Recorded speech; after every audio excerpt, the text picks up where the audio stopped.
Welcome to Kevin Makes Cool Things. I'm Kevin, and this is my glowing stealth runestone from the solo leveling manhwa. This appears in chapter 34 of the manhwa, and it's the first runestone we see. It's significantly larger than the Shadow Exchange runestone which I made a while back. The size meant that I could try making the symbol glow, which is something I wanted to experiment with for a while. Honestly, I wasn't sure if this was going to work. I have another one that doesn't glow, because I thought I needed a backup. Both turned out great, although there were a few hiccups along the way. I started by finding reference images in chapter 34 of the manhwa, then started working on this in OpenSCAD. You might think this would be really complicated, but this is all it is. I started with some spheres, which I stretched out. Then I used a hull function to combine them into this rounded shape, which is the exterior of the stone. In GIMP, I traced the symbol from my reference image, imported it into OpenSCAD, and then cut it into the stone. After a bit of tweaking, the basic version was done. For the glowing version, I hollowed out the center, divided it into two pieces, and created a hole in the bottom so I could run the wires out the back. I printed this and peeled off the supports. The back of the hollow version was a little thinner than I expected, and I immediately broke it. Off camera, I glued it back together before continuing. I had to open a new tube of superglue to do this, and it went off like a hand grenade.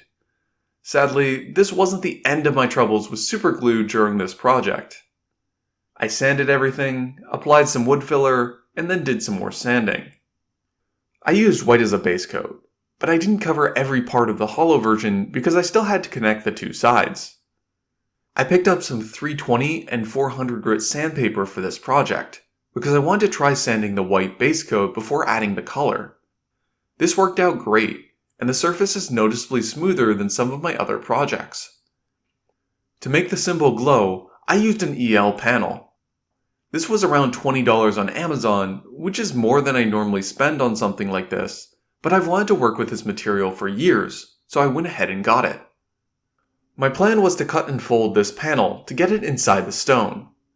I'd run the wires through the hole in the back and then seal up the sides. Online, it said you can cut EL panels, so I tested it and was thrilled when it still worked.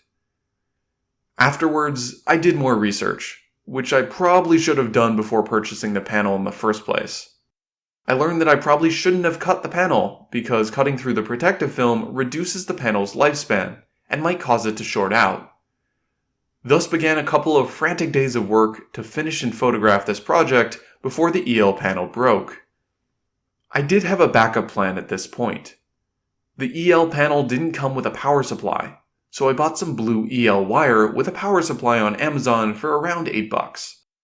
If the EL panel had died at this stage, I would have glued some clear plastic into the stone, scuffed it up with some sandpaper to diffuse the light, and then shoved a bunch of EL wire into the stone to make it glow. It probably wouldn't have been as good, but it was the best I could think of. Anyways, at this point the EL panel was still working, so I cut it up and shoved it into the stone as best I could. Unfortunately, cutting 3 sides allowed the protective film to completely come away from the surface. So at this point, I figured I had maybe a 25% chance of finishing this project before the EL panel died. I tried to superglue the panel in place, which went about as well as my earlier superglue fiasco. I was wearing a glove this time because I thought I'd learned my lesson, but then the glove ripped and everything became a mess.